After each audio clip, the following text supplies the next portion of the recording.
এনে মোৰ জানামতে যে ফাৰ্ষ্ট টাইম ইন হিষ্ট্ৰী অহাকালি ভোটিং হ'ব, কিন্তু আজিলৈ কোনেও ক'ব পৰা নাই যে কোনে মন্ত্ৰিত্বটো পাব।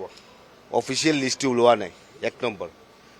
দুই নম্বৰটো হৈছে কি মন্ত্ৰী কোনে হ'ব এইখিনি কথাও ইতিমধ্যে জনোৱা নাই। কিন্তু আমি এটা কথা জানো যে আমি 82জন MLA আছোঁ, প্ৰত্যেকজন MLAক ইনভাইট কৰা হৈছে, আমাৰ মাননীয় মুখ্যমন্ত্ৰীৰ ফালৰ পৰা ইনভাইট কৰা হৈছে, প্ৰত্যেকে যাতে প্ৰেজেণ্ট থাকে।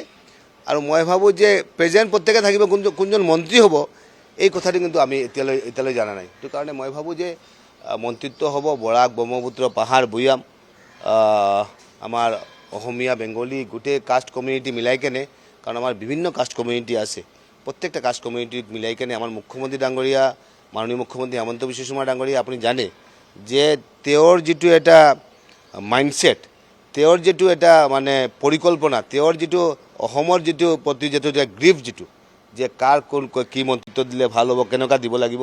সেইটো কাৰণে মই ভাবোঁ যে এজন বিধায়ক হিচাপে এইবোৰ ক'বই নালাগে। মুখ্যমন্ত্ৰী ডাঙৰীয়া মোটামুটি প্ৰত্যেকটা ভেলী, প্ৰত্যেকটা ৰাইজৰ যাতে প্ৰত্যেকটা জনগোষ্ঠী যাতে প্ৰতিনিধিত্ব থাকে, তাৰ কাৰণে নিশ্চয় মুখ্যমন্ত্ৰী ডাঙৰীয়াই যত্ন কৰিব। আপোনাৰ কথাটো কি ভাবে? আপুনিও যথেষ্ট চিনিয়ৰ, এতিয়া বিজেপিত নতুন হ'লেও আপুনি যথেষ্ট চিনিয়ৰ। চাওক, বিজেপিক আপুনি ক'লে মন্ত্ৰিত্বটো নাপায়। কালি দেখিছোঁ ৱেষ্ট বেংগলৰ কিবা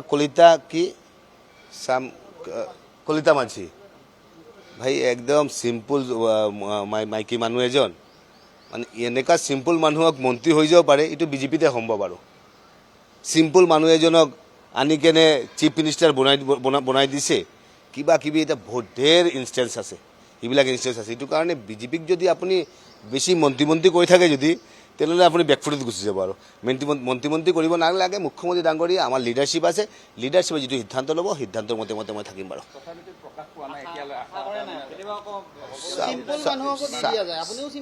চাওক, কথাটো হৈছে কি যে জীৱনৰ কাৰ আশা নাই, এনেকুৱা কিবা ক'ব পাৰিবি নেকি? আপুনি ক'ব পাৰিব নেকি যে নাই আপুনি যিবিলাক ৰিপৰ্টাৰ আছে, ৰিপৰ্টাৰৰ অকণমান ভাল এটা ষ্টুডিঅ'ত বা ভাল এটা চেনেলত যাবলৈ কিবা ইচ্ছা নাই নেকি? আপোনালোকে প্ৰত্যেকৰ এটা ইচ্ছা এটা আছে।